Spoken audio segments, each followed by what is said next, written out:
থানায় ঢুকে পুলিশ সদস্যদের বেধড়ক পেটানো হয়েছে। কিছু সেনা থানায় ঢুকে পুলিশ সদস্যকে মারধর করেন। এতে করে থানার হাউস অফিসার সহ 5 সদস্য আহত হয়েছেন। এ ঘটনায় সেনাবাহিনীর 3 লেফটেন্যান্ট কর্নেল সহ 16 জনের বিরুদ্ধে মামলা করেছে পুলিশ।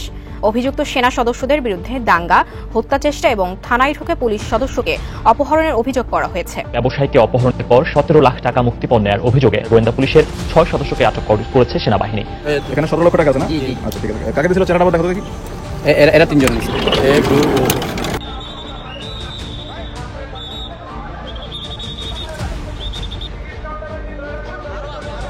জাহাঙ্গীরনগর বিশ্ববিদ্যালয়ে শিক্ষার্থীদের হামলায় আহত বিশ্ববিদ্যালয় ছাত্রলীগের নেতা শামীম আহমেদ ওরফে শামীম মোল্লা মারা গেছে। মারছে, তারপর আবার ভাত খাওয়াইছে, এরপর আবার মারছে, আবার খাওয়াইছে। মানুষরে তো এরকম মাইরে ফেলায় না, সে যদি একটা খুনিও হইতে পারে তারে তো এরকমের জীবন্ত মাইরে ফেলাইতে পারে না। বলেন আওয়ামী লীগ ছাড়া যদি নির্বাচন হয়, এমন একটা পরিস্থিতি এখন তৈরি হয়েছে, সেই নির্বাচনে যদি আওয়ামী লীগকে বাদ দেওয়া হয় তাহলে সেই নির্বাচন অগ্রহণযোগ্য হবে। এই বক্তব্যের যে ভয়াবহতা, এই বক্তব্যের যে নির্মমতা এবং এই বক্তব্যের পেছনে যে রাজনীতির কুটচাল এবং এর দ্বারা আমাদের দেশ জাতি যে কতটা ক্ষতিগ্রস্ত হতে পারে তার প্রমাণ শেখ হাসিনা রেখে গিয়েছে। দর্শক, নানা অভিযোগের কারণে থানার ভিতরে ঢুকে পুলিশ সদস্যদের কঠিনভাবে পিটিয়েছেন সেনাবাহিনীর সদস্যরা। বিচারিক ক্ষমতা পাওয়ার পর সেনাবাহিনীর কঠিন অ্যাকশনে ভিডিওতে দেখতে পারবেন। এমনকি 17 লক্ষ টাকা ব্যবসায়ীর কাছ থেকে ঘুষ নেওয়ার অভিযোগে 6 জন ডিবি পুলিশকে হাতে নাতে ধরেছে সেনাবাহিনীর সদস্যরা। আসসালামু আলাইকুম দর্শক, গুরুত্বপূর্ণ একটি নিউজে আপনাদের সকলকে স্বাগত। দর্শক, বর্তমান সময়ের বাংলাদেশের রাজনৈতিক পরিস্থিতি বা প্রেক্ষাপটকে বিশ্লেষণ করে আপনাদের সামনে বেশ কিছু গুরুত্বপূর্ণ ভিডিও ফুটেজ নিয়ে হাজির হয়েছি। এমনকি দর্শক, আমি আশা করছি আপনারা সেটা ভিডিও শুরুটা দেখেই বুঝতে পেরেছেন। তাই বলবো দর্শক, যারা ভিডিওটি অন করেছেন তারা অবশ্যই নিউজটি না টেনে সম্পূর্ণ মনোযোগ সহকারে দেখবেন, তাহলে এই মূল রহস্যগুলো বা আসল ঘটনাগুলো জানতে বা বুঝতে পারবেন। তো প্রিয় দর্শক, আমি আর বেশি কথা বাড়াবো না। আমি ভিডিও শুরুতেই আপনাদের যে ভিডিওগুলোর অংশ বিশেষ দেখিয়ে শুরু করেছিলাম সেই ভিডিওগুলোর বিস্তারিত আলোচনা দেখাবো। তবে তার আগে বলি, যারা এখনো চ্যানেলটি সাবস্ক্রাইব করেনি সকলে চ্যানেলটি সাবস্ক্রাইব করে পাশে থাকা বেল আইকনটি বাজিয়ে দিবেন। আর যারা ইতিমধ্যেই সাবস্ক্রাইব করে গেছেন তাদের সকলকে অসংখ্য ধন্যবাদ। তো চলুন একটি লাইক দিয়ে আমরা ধারাবাহিকভাবে সবগুলো ভিডিওর বিস্তারিত আলোচনা দেখে আসি। মারছে, তারপর আবার ভাত খাওয়াইছে, এরপর আবার মারছে, আবার খাওয়াইছে। তো এটা কোন ইসে আছে? মানুষরে তো এরকম মাইরে ফেলায় না, সে যদি একটা খুনিও হইতে পারে তারে তো এরকমের জীবন্ত মাইরে ফেলাইতে পারে না। বলেন তারা প্রশাসনের কাছে দেন, কিন্তু ওরা মাইরেন না। নিতে হলে টাকা দিতে হবে 35,000 টাকা দিয়ে ছাড়াই নেন, নাহলে আমরা ওরা ছাড়বো না, ওরা আরো মারবো। ফ্যামিলির কেউই নাই একটা মানুষের। আমার আপনার কি যদি এরকম থাকতাম তো আমরাও একই পথের প্রতীক হইতাম, যে মা বাবা ভাই বোন কেউই নাই। মূলত 11টার দিকে আমার বাবাকে ফোন দেওয়া হয়েছে, রাত 11টার সময় ফোন দেওয়া হয়েছে, আপনি কি তোফাজ্জেলের মামা? তখন আমার আব্বা ধরছে, যে তখন বলছে যে তোফাজ্জেল এরকমের আমরা ওরা আটকাইছে, এই হলে আছে, এখানে এখন ওকে নিতে হলে টাকা দিতে হবে 35,000 টাকা দিয়ে ছাড়াই নেন, নাহলে আমরা ওরা ছাড়বো না, ওরা আরও মারবো। তখন আমার আব্বা বললো যে আমি তো গ্রামের বাড়িতে, আমি কীভাবেই করবো। তখন আমার আব্বা আমাকে ফোন দিচ্ছে যে তুমি একটু কথা বলো, তোফাজ্জেল নাকি এরকমের উনি ওর হলে এরকমের ও কথাবার্তা অসঙ্গতি পাইছে, এই জন্য ওরে ধরছে, ধরে ওরে মারতেছে।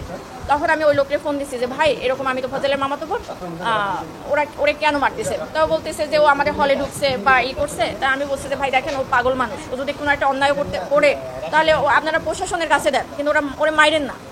তখন বলে কি আপনি যে পাগল, কিন্তু ও তো ওর আচরণের কথাবার্তা, একটা পাগলের মামার নাম্বার কেন মুখস্থ থাকবে? একটা পাগলের সে চাচাতো ভাইয়ের নাম্বার পর্যন্ত মুখস্থ থাকে, তাহলে সে কিভাবে পাগল হয়? আমি বলছি যে দেখেন, ও অনেক মেধাবী ছিল, ওর মা বাবা ভাই বোন সবাই কেউই নাই বলতে গেলে।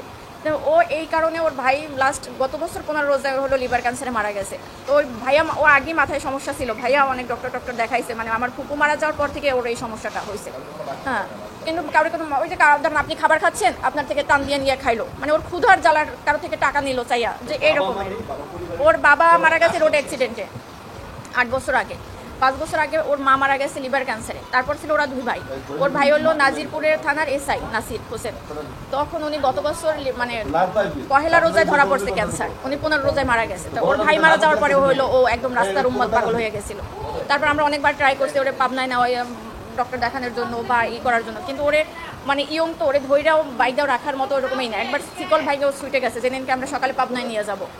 এই এখন কালকেরটা এই অবস্থা। পরে হলো ওই লোক, আমি ফোন দিছি, পর উনিও আমাকে সেম একই কথা বলছে, যে মানুষটা 4 বছর আগে থেকে পাগল, সে কিভাবে রাজনীতি করবে? আর দলীয় বলতে কি, ও তো নিজের পরনের কাপড়ে ওর মাঝে মাঝে থাকতো না, তাহলে সে দলীয় করবে কি? মানুষরে তো এরকম মাইরে ফেলায় না, সে যদি একটা খুনিও হইতে পারে তারে তো এরকমের জীবন্ত মাইরে ফেলাইতে পারে না। বলেন এটা কোন আইনে আছে আর কোথায় আছে? অবশ্যই চাই, একদম মানে সঠিক যে মারছে তার একদম মানে সেই সর্বোচ্চ মানে আইনের সর্বোচ্চ ব্যবস্থা নিতে হবে, কারণ ওর গার্জিয়ান নাই, সেই জন্য একটা মানুষ অসহায় মানুষটা তো এরকম মারতে পারে না, একটা কুকুরেও তো মারতে পারে না, এরকম মারতে মারিয়ে ফেলাইতে পারে না। মারছে, তারপর আবার ভাত খাওয়াইছে, এরপর আবার মারছে, আবার খাওয়াইছে। তো এটা কোন মানে ইসে আছে? সে যদি কোনো একটা অন্যায় করতে পারে বা ওরা কথার অসঙ্গতি দেখায় তো তারা সন্দেহ করছে, তাহলে তাকে থানায় দিয়ে দিত। তারে 3-4 ঘন্টা মাইরা তারপর আবার থানায় মানে একটা হসপিটালে ভর্তি করায় নাই, তাকে হসপিটালের বাইরে রেখে গেছে মৃত অবস্থায়। এটা কোন বিবেকে করছে বা এটা কোনো তো হইতে পারে না। থানায় ঢুকে পুলিশ সদস্যদের বেধড়ক পেটানো হয়েছে। কিছু সেনা থানায় ঢুকে পুলিশ সদস্যকে মারধর করেন। এতে করে থানার হাউস অফিসার সহ 5 সদস্য আহত হয়েছেন।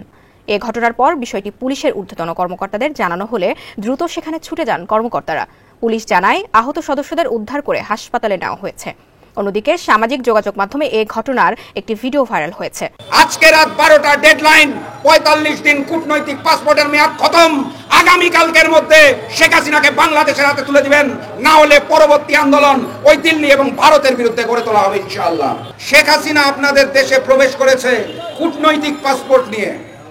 ভারতের সংবিধান অনুযায়ী তারা রাজনৈতিক আশ্রয় কাউকে দিতে পারেন না।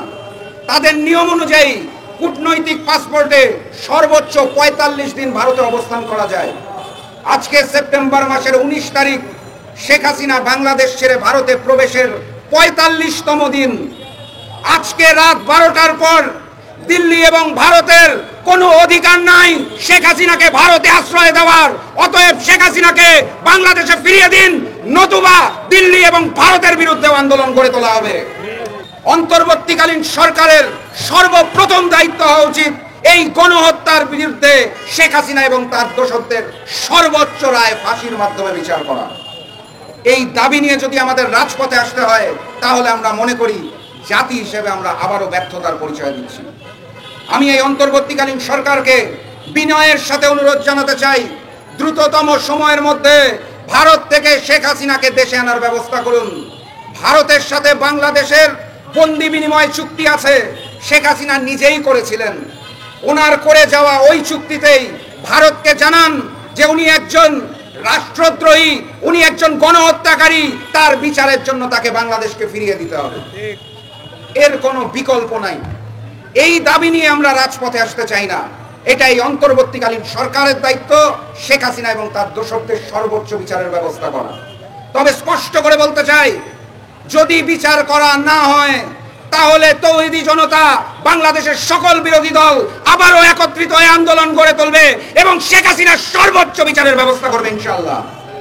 আর একটা কথা বলে শেষ করে দিব, ওই দিল্লি এবং ভারতকে বলতে চাই, শেখ হাসিনা আপনাদের দেশে প্রবেশ করেছে কূটনৈতিক পাসপোর্ট নিয়ে। ভারতের সংবিধান অনুযায়ী তারা রাজনৈতিক আশ্রয় কাউকে দিতে পারেন না। তাদের নিয়ম অনুযায়ী কূটনৈতিক পাসপোর্টে সর্বোচ্চ 45 দিন ভারতে অবস্থান করা যায়। আজকে সেপ্টেম্বর মাসের 19 তারিখ শেখ হাসিনা বাংলাদেশ ছেড়ে ভারতে প্রবেশের 45তম দিন। আজকে রাত 12টার পর দিল্লি এবং ভারতের কোনো অধিকার নাই শেখ হাসিনাকে ভারতে আশ্রয় দেওয়ার। অতএব শেখ হাসিনাকে বাংলাদেশে ফিরিয়ে দিন, নতুবা দিল্লি এবং ভারতের বিরুদ্ধে আন্দোলন গড়ে তোলা হবে। গণহত্যাকারীকে রক্ষা করার চেষ্টা করবেন না। ভারত প্রতিবেশী বন্ধু সেজে সীমান্তে হত্যা করে, পানি দিয়ে বন্যায় ডুবিয়ে মারে, খরার সময় পানি বন্ধ করে রাখে। সেই ভারত আমাদের বন্ধু নয়, যেই ভারত শেখ হাসিনা গণহত্যাকারী ফ্যাসিস্টকে আশ্রয় দেয়। আজকে রাত 12টা ডেডলাইন, 45 দিন কূটনৈতিক পাসপোর্টের মেয়াদ খতম। আগামীকালকের মধ্যে শেখ হাসিনাকে বাংলাদেশের হাতে তুলে দিবেন, না হলে পরবর্তী আন্দোলন ওই দিল্লি এবং ভারতের বিরুদ্ধে গড়ে তোলা হবে ইনশাআল্লাহ। দর্শক, আমি আশা করছি আপনারা সকলে অত্যন্ত মনোযোগ সহকারে সবগুলো ভিডিও দেখেছেন। এমনকি দর্শক, যদি এই ভিডিওগুলো সম্পর্কে আপনাদের কোনো মতামত থেকে থাকে তাহলে তো অবশ্যই জানাবেন। দর্শক, সবশেষে জানাবেন আপনি ঠিক কোন দলের কর্মী বা সমর্থক হয়ে ভিডিওটি দেখেছেন এবং আপনি ঠিক কোন জায়গা থেকে দেখেছেন। নিউজটি শেষ করছি এখানেই, ফিরছি পরবর্তী নিউজে নতুন কোনো টপিকে। আল্লাহ হাফেজ।